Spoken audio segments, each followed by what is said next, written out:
Wolfpack, Wolfpack, Wolfpack, Wolfpack. Try and build an island, tell me why you think we wildin'. What's going on, ladies and gentlemen? It's your host with the most, the best from the Midwest, the overweight lady lover, the Husky Heart throb, your not so local super villain. Ladies want him, men want to be him, your global icon and national treasure, Starks, aka Big Sexy, aka Hollywood Starks Hogan, aka Big Chowder, aka the dark skinned dynamo, aka go grab the bill, aka the Messiah of maniacal menagerie, aka Starksky Hutchinson, aka Chase Manhattan, aka Chase Money, aka Big Papa Blunt, aka God Body, aka Wave Cap Warrior, aka did the PayPal clear yet, baby? And I welcome you to another edition of the Fake Wolfpack Podcast. The number one,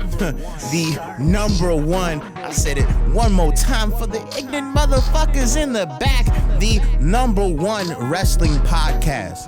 You ain't gotta go check no numbers, no analytics, don't look at no fucking Googles, don't ask Jeeves shit, because we already did all the hard work for you. So, ladies and gentlemen, I welcome you to the very first shit show. The shit show. I've been doing that all week long. Please forgive me. I've had a couple John Daly, so I'm feeling mad fucking wavy. So for the shit show, I like to talk about all the terrible, shitty things that go on in wrestling and all the conspiracies that people usually don't talk about. I know you can go on YouTube and type in wrestling conspiracies and they'll tell you all about the dead wrestlers, the steroid use, and all the hazing that goes on in the locker room. Well, I'm not them. I'm not going to do that shit. I'm going to show you some shit that's probably not the most known, not the most notable, and something that probably slid under the radar. So, for the very first shit show, we're going to talk about the 2005 Royal fucking Rumble. With the Royal Rumble just around the corner, I figured why not maybe talk about the worst fucking Royal Rumble of all time. I know some people are going to say last year's Royal Rumble was pretty fucking bad. And I agree. And the year before that, it was pretty bad. And what about that first women's Royal Rumble? Nobody's really going to say it. Scathing hot take. It was bad too. So, let's talk about what I think might be the worst Royal Rumble. It starts off pretty well. We start off with Eddie Guerrero and Chris Benoit coming in at number 1 and 2, and you think, man, both these guys can go the distance. What's gonna happen? And immediately, as a third competitor enters the ring, it's some dude who won the Tough Enough Championship, whatever the fuck whatever that meant. He enters the Royal Rumble, cuts the worst promo and says, I'm gonna be the first Tough Enough champion to win the Royal Rumble. Then immediately gets fucking beat on. Hazed, brutally beaten by Chris Benoit, Eddie Guerrero, and Hardcore Holly. They just stomp a mud hole in his ass. For what reason? Probably because he's a fucking rookie. So nonetheless, they go into this whole spiel and they quickly throw him out. I don't understand why they had that to happen, but sure, whatever. And throughout this whole entire match, they're really trying to work the angle of Raw versus SmackDown. As you can remember, probably the second, maybe the third best WWE game was Raw versus SmackDown 2006. So they're getting ready and getting right to push this game upon us, so they had to make that division super clear. And what we all failed to realize is that we were in the middle of some Middle East war. So we have a lot of foreign enemies. So art imitates life, and Vince McMahon is a countryman, so he loves to defend America and loves to do shit. If you haven't noticed throughout the years, he loves to go for the political angles, and this Royal Rumble was no exception. Enters Muhammad Hassan. I don't remember this guy. I've watched I don't think I've watched every Royal Rumble, but I'm damn near close. And I don't know Muhammad Hassan. I kind of take pride in just knowing obscure wrestlers and just knowing things. I've never seen this gentleman before. Nonetheless, he comes in, he's wearing a head wrap. I guess he's supposed to be a Middle Eastern character. The dude's cut, he's jacked. He steps into the ring. Everybody has all eyes on him. First, let's not ignore before he steps into the ring the rampant chants of USA throughout the crowd. So we're at a fucking peak moment. Not only is Vince on this wave, but he's got the people on this wave as well. So they're chanting USA, USA. Muhammad Hassan steps into the ring, doesn't remove his garb. Everybody circles around him, and he just throws his hands into the sky. Doesn't even try to defend himself. Doesn't try to fucking fight in the Royal Rumble. And they savagely beat him. Savagely. At this point, I think there's at least 10 competitors in the ring. Everybody's American, except for Chris Benoit and Chris Jericho. So two Canadians and Americans jump this Middle Eastern guy for God knows what, and they hurry up and they get him out the ring. He doesn't even try to defend himself, doesn't do anything. Enters the next competitor. I'm sorry, I think there's a person in between, but here comes Scotty 2 Hotty doing the best jive walk that he can, coming down the rampway. And who's right behind him? Muhammad Hassan. He attacks Scotty 2 Hotty. For what reason? You know what you think? The Royal Rumble is usually there to set up for matches and set up for WrestleMania. Wrong. Don't know what the fuck happened for this storyline. But regardless, they have Muhammad Hassan attack Scotty 2 Hotty. What move do you think he put Scotty 2 Hotty in? $1 million answer. The fucking camel clutch.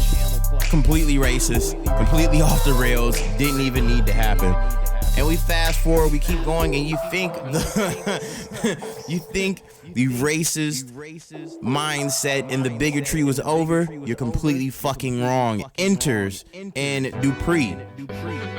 Some weird, kind of effeminate Frenchman. He comes out with a French poodle.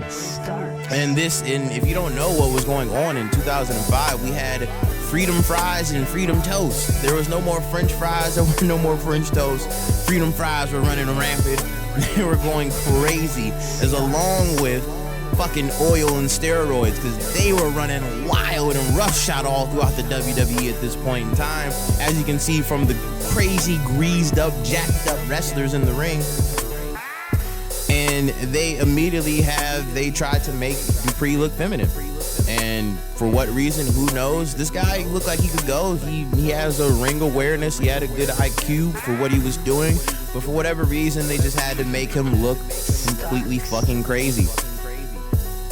Shit show continues, and I have no idea why, but the coach enters in later into the Rumble, and he sticks the fuck around.